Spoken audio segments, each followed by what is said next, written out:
em Filipenses capítulo 4. Aleluia.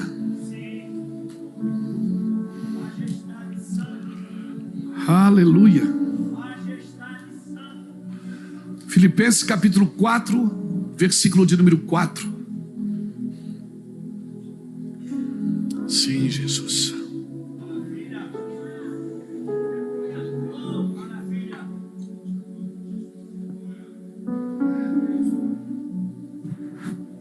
Glória a Jesus. Diz assim: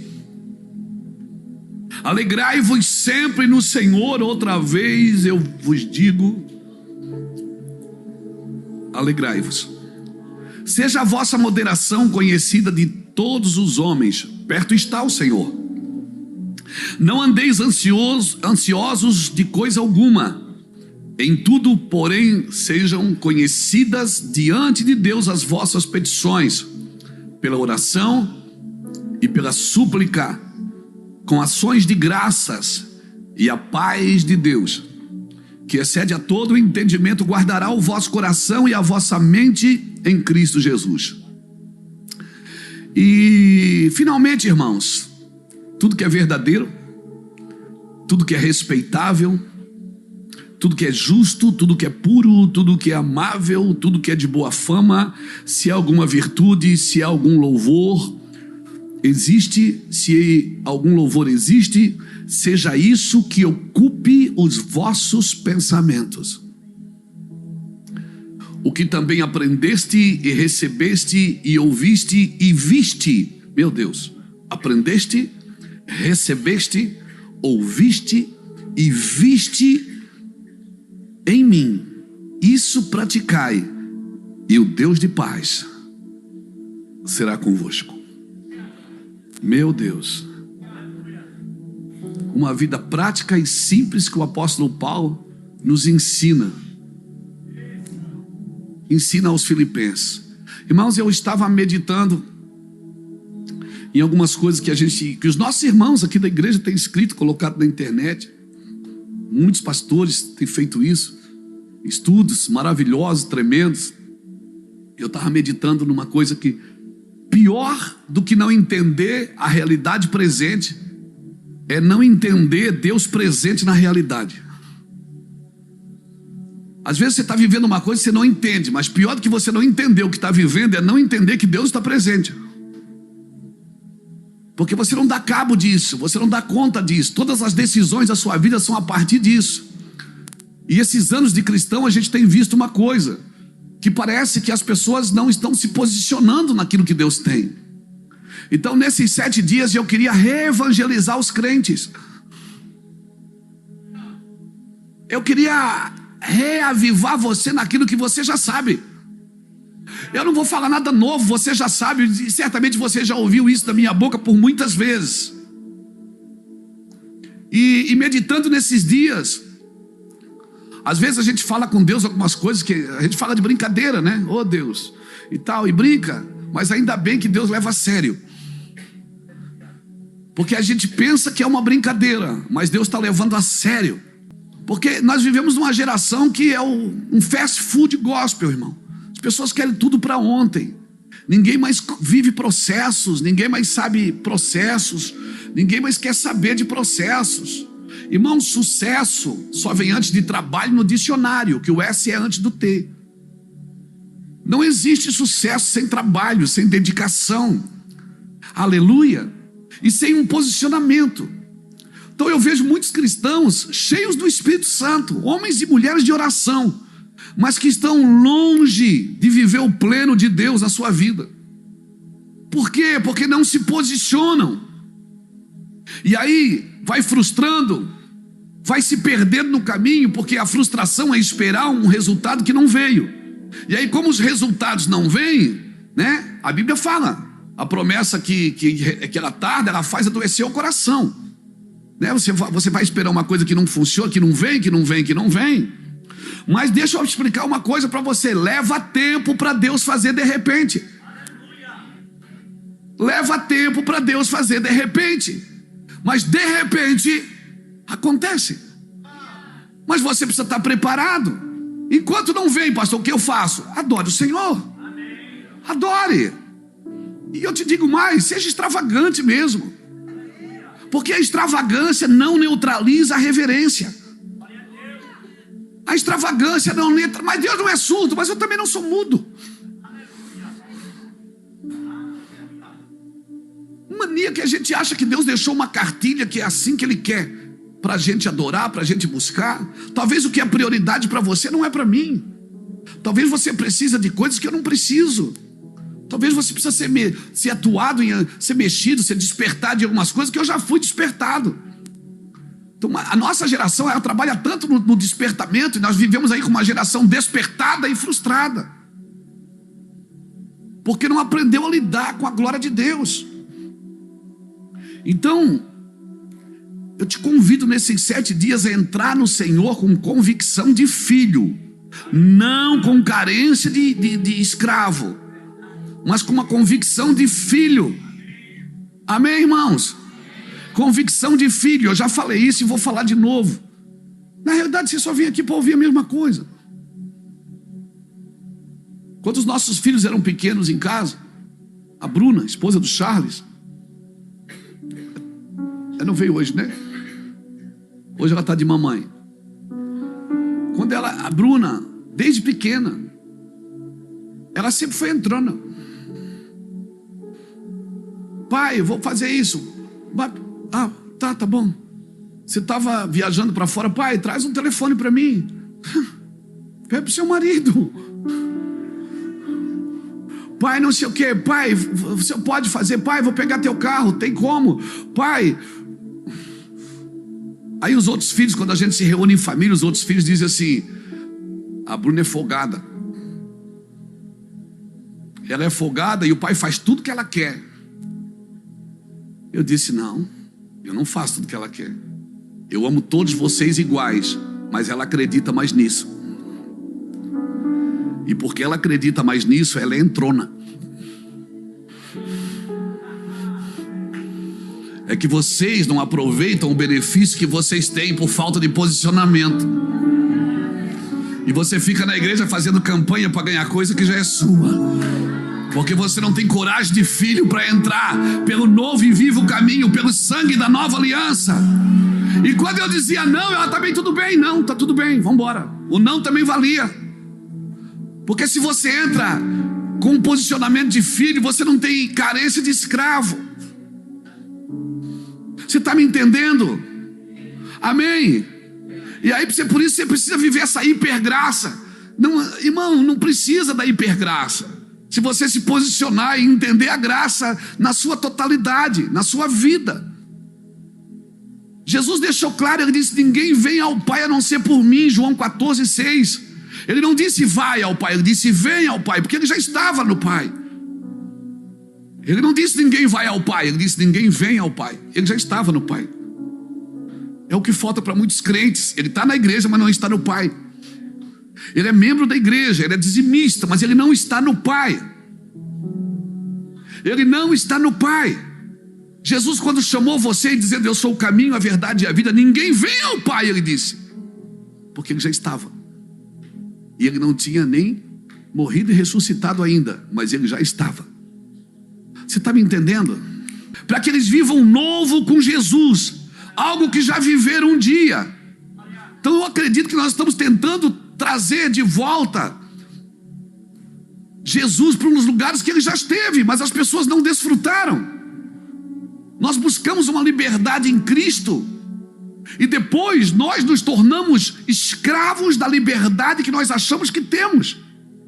Não, irmãos, nós não podemos estar presos na nossa liberdade, nós temos que estar presos a Cristo.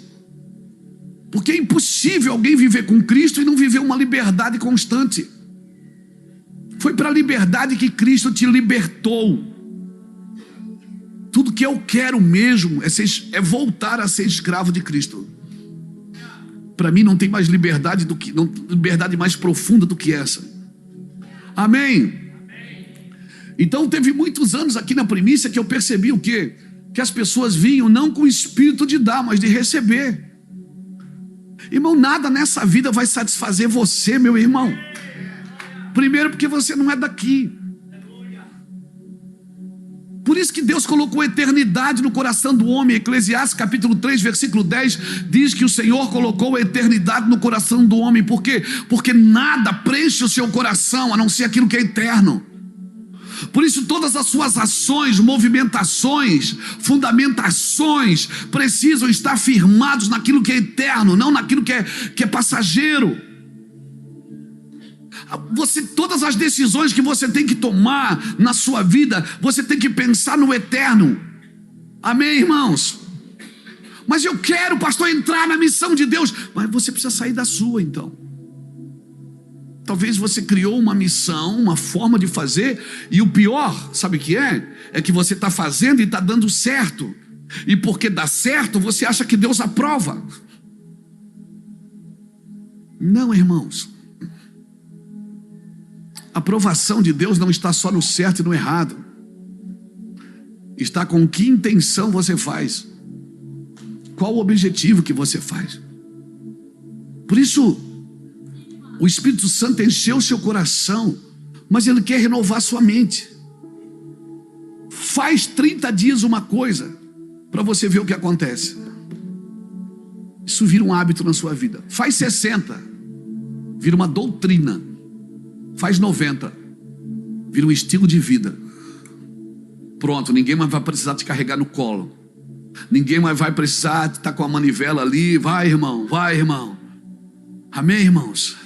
Quando a arca do Senhor ficou 90 dias na casa de Obed-Edom, a Bíblia diz que Deus abençoou Obed-Edom e tudo que ele tinha. Então comece, entre. Esses 7 dias não é para chegar no 8º, glória a Deus, conseguir. Não, irmãos. É para você não sair mais. Para você viver um evangelho sacrificial, esmurrando a sua carne todos os dias. Esmurrando por quê? Porque você é formado do pó, mas você foi criado em Deus. Efésios 1,4 diz que Deus te elegeu nele antes da fundação do mundo. Então Ele é a sua origem. Mas eu fui criado do pó da terra. Você não foi criado do pó da terra, você foi formado do pó da terra. Por isso que quando você partir dessa terra, o que é da terra, volta para a terra. E o que é de Deus, volta para Deus. E você canta música ainda. Céus e terra se encontram, alinhando. Onde é que céus e terra se encontram? Em você. Você é o único ser que os céus e a terra estão juntos. Por isso que você diz, hoje eu não estou bom, acordou na terra. Tem dia que pode fechar seu carro na rua, pode chamar de Face ainda da paz do Senhor. Pai do Senhor, bonito. Você não está nem aí, por quê? Você está no céu. Então não tem nada de errado acontecendo com você. Tá, mas pastor, mas eu queria ficar só no céu. Então alimenta o Espírito. Porque quando você acorda de manhã, você decide quem vai te governar, se é o céu ou se é a terra. E sabe quem vai te governar? Quem tiver mais alimentado. Se você vai alimentar sua carne e sua alma com promessas furadas, com emoções, com desejos, com vontades, você vai alimentar sua alma, e a sua alma vai dizer para você o que você tem que fazer, sempre para suprir a sua carência emocional. Mas se você quer viver no Espírito, você vai acordar de manhã, você vai buscar Deus, você vai ler, você vai estudar, vai buscar o Senhor, acorda meia hora antes para fazer alguma coisa. Eu não acordo meia hora antes para tomar banho gelado, não. Eu acordo meia hora antes para ler a Bíblia, para saber o que Deus quer falar comigo naquele dia. Vai buscar Deus. Alimenta o seu espírito. Paulo está ensinando os filipenses. Ele está dizendo, tudo que é honesto, tudo que é verdadeiro, tudo, se há algum louvor, se há coisas boas nisso, você pensa. E o Deus de paz conservará você em paz. Você está me entendendo, irmãos?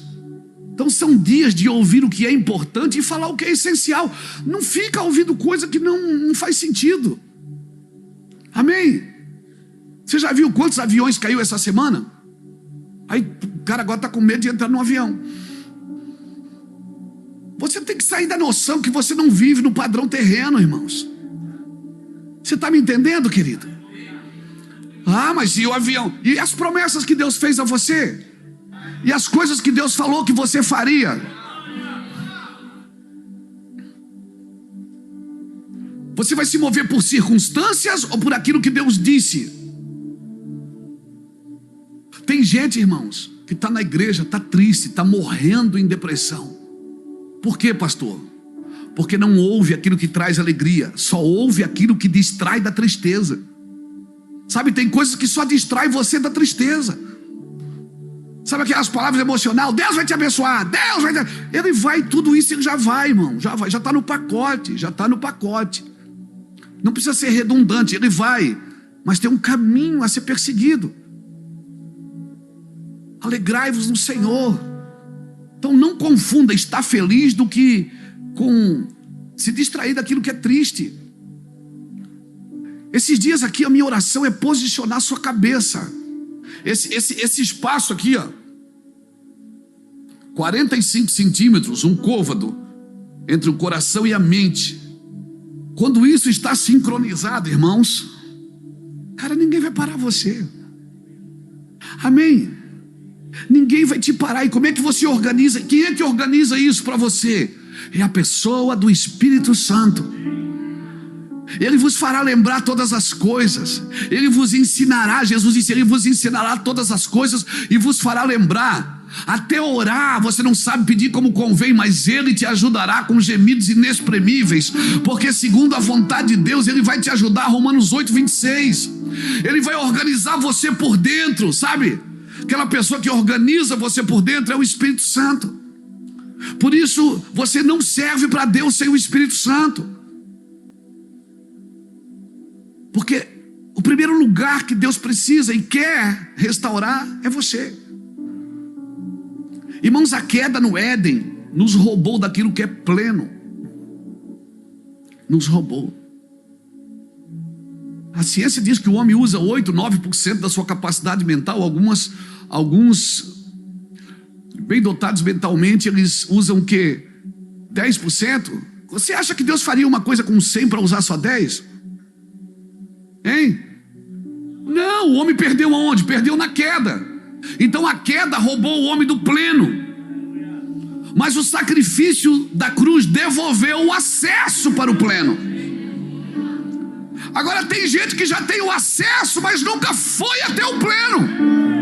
Por quê? Porque para ir até o pleno você tem que andar em obediência a Deus. E aí que as pessoas confundem salvação com reino. A cruz deu acesso. Quando Jesus pagou a conta, ele disse, está consumado. Ele disse, Luiz Hermínio, o acesso que estava fechado está aberto. Entra pelo novo e vivo caminho, pelo sangue da nova aliança. Entra, então o acesso está aberto, amém, irmãos? Ninguém pode cobrar o acesso para você, porque o acesso já está aberto. Agora, se você vai acessar ou não, aí é um problema seu. Senão você vai ficar a vida inteira na igreja com as mãos levantadas na hora da bênção para ser abençoado. E eu não estou dizendo que isso está errado. Eu estou aqui para te abençoar. Mas o que eu queria mesmo é que você já estivesse voando. Eu queria mesmo que você já estivesse queimando. Amém? Eu queria mesmo que você já tivesse assim um míssil na mão de Jesus. A queda nos roubou do pleno, mas o sacrifício da cruz nos devolveu o acesso. E a obediência e a devoção nos faz alcançar o pleno. Por isso você pode ter recebido o acesso, mas não caminhar em obediência, nunca viverá o pleno com Deus. Recebeu o acesso, mas não alcançou o pleno por falta de posicionamento. Diga para a pessoa que está do seu lado, se posicione. Irmãos, esse ano nós tivemos o privilégio de ir na cidade de Filipos, onde Paulo escreveu para essa cidade. Eu tive nessa cidade. Tivemos em Tessalônica, tivemos em Bereia, tivemos em Corinto, tivemos em Atenas, na Grécia. Filipos é uma cidade interessante. Foi a primeira igreja que Paulo abriu na Europa. Foi em Filipos. E é a última carta que Paulo escreve para a igreja, porque a última carta acredita-se que foi 2 Timóteo, mas ele escreveu para o indivíduo, Timóteo. Mas a última carta que ele escreveu para a igreja foi a igreja de Filipos. Ou seja, a última carta que ele escreveu foi a primeira igreja que ele abriu. Interessante isso. Paulo esteve pelo menos umas 4 vezes aqui em Filipos. A primeira vez, 49 depois de Cristo. Paulo lá ganhou uma mulher chamada Lídia. Ele batizou essa mulher, uma vendedora de púrpura. Nós tivemos nesse rio que Paulo batizou ela. Antes foi estudar, irmão, foi maravilhoso. Paulo era um homem preparado ou não era por Deus? Mas eu vou te falar uma coisa: não adianta estar só preparado, você tem que ser forjado. Você se preparou, você estudou, você leu, expandiu a sua mente, mas você nunca foi forjado em sofrimento, forjado em dificuldade. Amém? Você não tem músculos espirituais. Você está me entendendo? Uma coisa não anula a outra, irmãos. Eu acredito que quando Paulo ouviu em Troade, atravessa Macedônia e nos ajuda, que Paulo foi para Macedônia, para Gaia. Quando Paulo chegou em Macedônia, eu acredito que Jesus não levou Paulo para lá para aprender, porque Paulo era muito inteligente. Mas teve muitas coisas que Paulo teve que desintoxicar daquilo que ele já sabia, para poder viver o sobrenatural com Deus. Você está me entendendo? Você está me entendendo? O senhor está dizendo que eu tenho que ser ignorante para Deus me abençoar? Não, eu não estou dizendo isso. Eu estou dizendo que você ficou tão inteligente que você quer intelectualizar a fé. Você ficou tão inteligente que você quer intelectualizar a fé. A fé não é burra, irmão, mas ela não é intelectualizada. A fé é um firme fundamento. Você não sabe, mas aconteceu. Assim como tu não sabes como se formam os ossos no ventre de uma mulher grávida, assim tu não sabes a obra de Deus que faz todas as coisas. Por isso de manhã semeia a tua semente, de tarde não retires a tua mão. Tu não sabes qual que vai prosperar. O reino dos céus é semelhante a um homem que lança semente sobre a terra e vai dormir. Quando ele acorda, não sabendo ele como, a terra por si mesma frutifica. Primeiro a erva, depois a espiga e por último o grão cheio na espiga. Então a primeira revelação que você precisa ter no evangelho é que você não sabe. Sabe quem é a pessoa mais ignorante da terra? É aquela que tem certeza de tudo.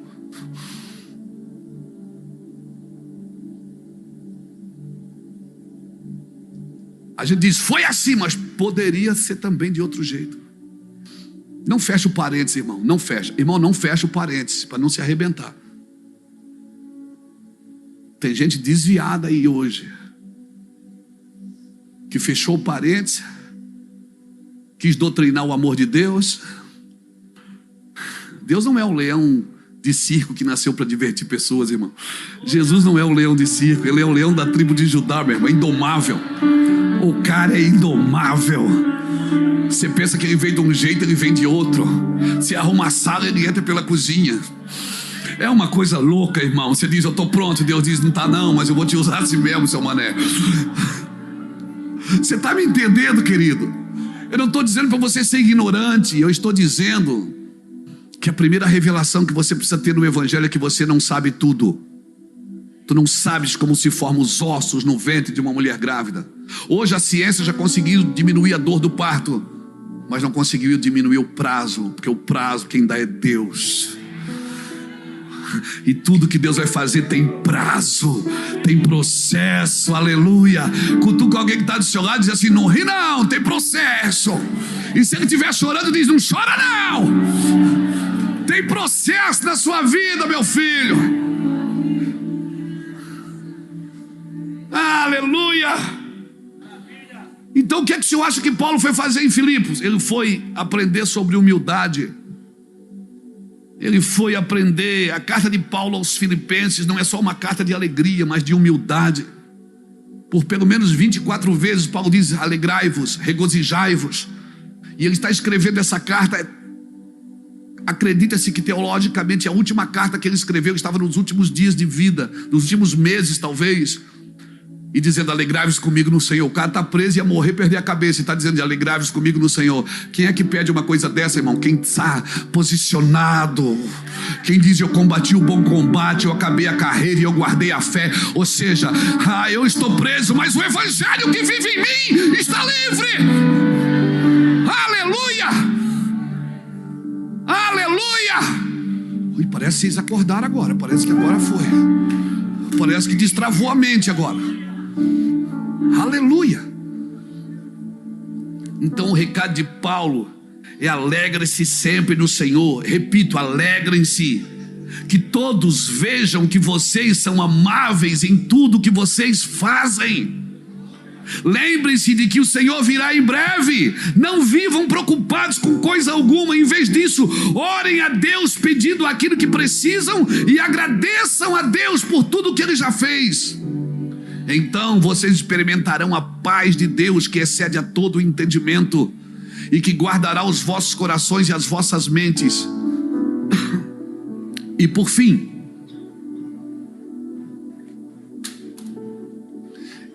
ele diz: quero dizer para vocês mais uma coisa: concentrem-se em tudo que é verdadeiro, tudo que é nobre, tudo que é correto, puro, amável, tudo que é admirável.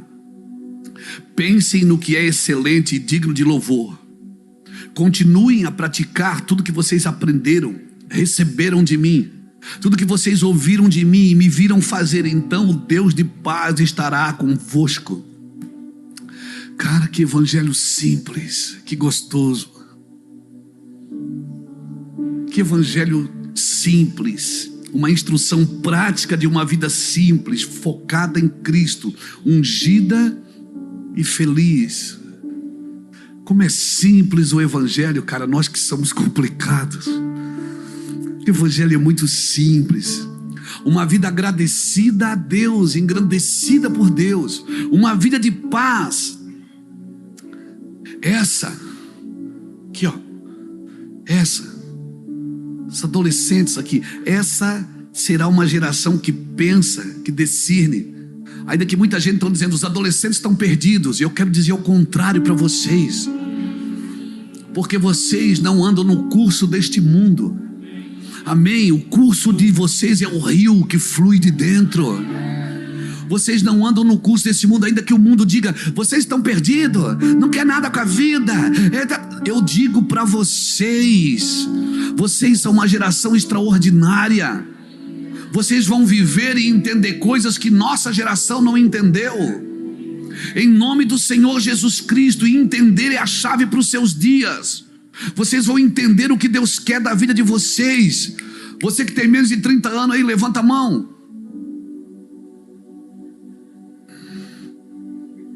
Alguns foi pela fé mesmo, né, irmão? Mas eu também.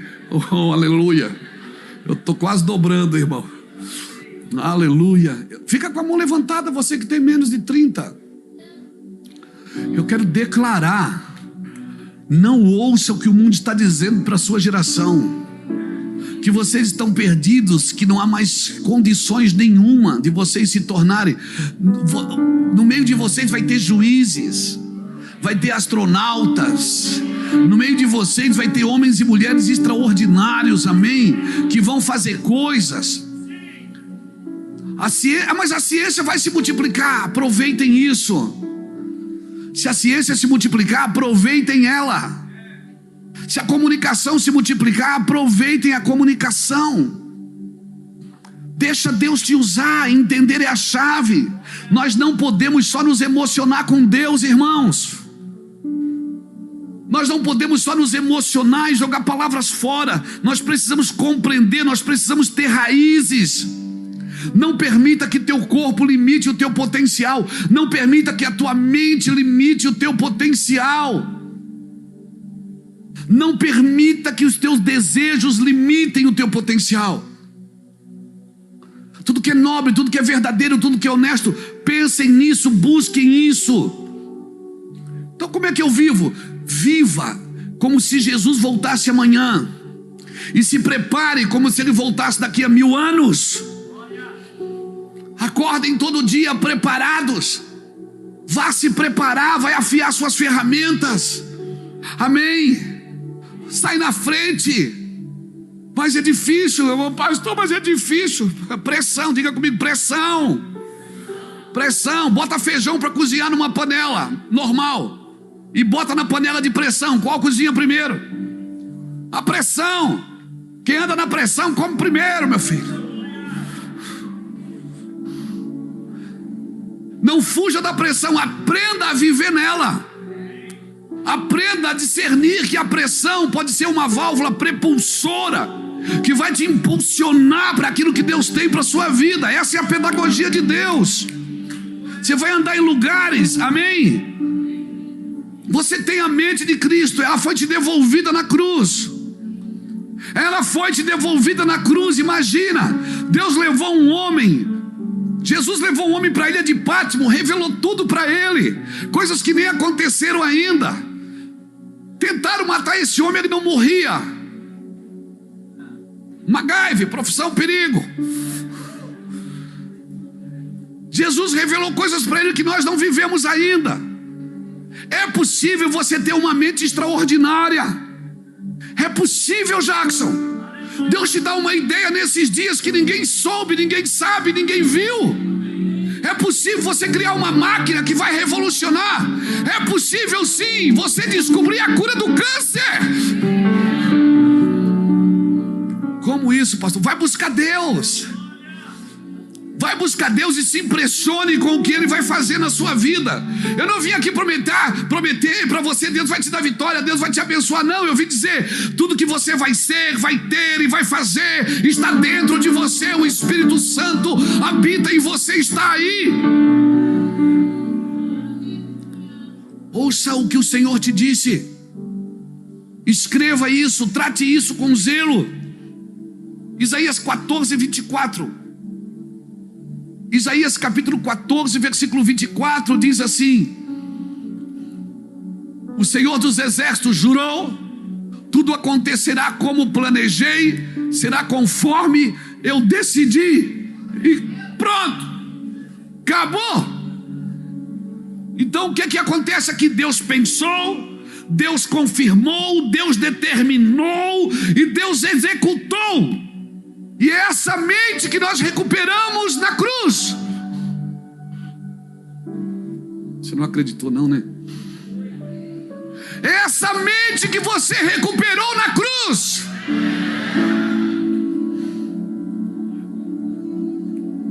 O acesso está aberto.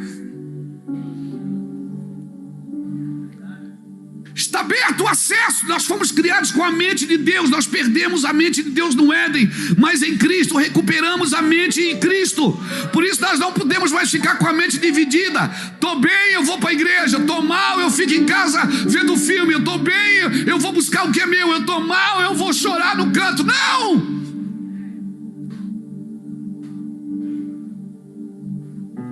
Mentes divididas não adoram a Deus.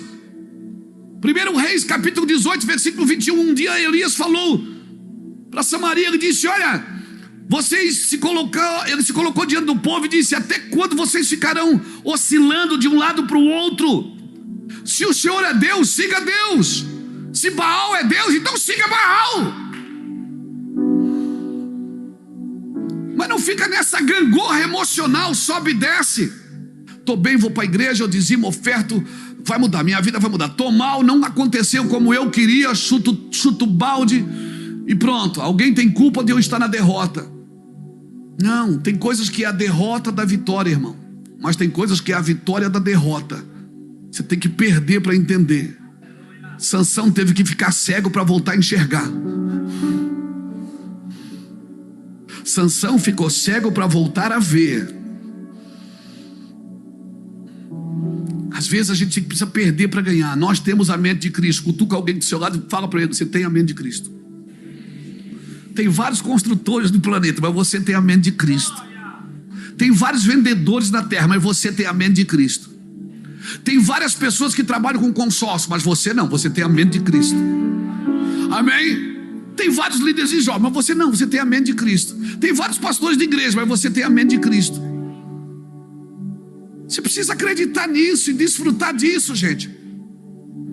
Você se manifesta, senão eu vou aí, hein? Aleluia. O espírito foi regenerado, mas a mente foi renovada. E se nós alcançamos a mente de Cristo, nós nos tornaremos maior do que a terra. Como é que é isso, pastor? Meu irmão, o Senhor fez o homem senhor sobre toda a terra. Fábio, A promessa para o homem é: domine, governe. Ele criou o homem e disse: dominai sobre todas as coisas, sobre as aves do céu, sobre os peixes do mar, sobre os animais da terra. Por isso que o homem tem a capacidade de treinar um animal, porque essa capacidade Deus deu para o homem, porque nenhum animal tem espírito. Ele tem alma, mas não tem espírito. O espírito só quem tem.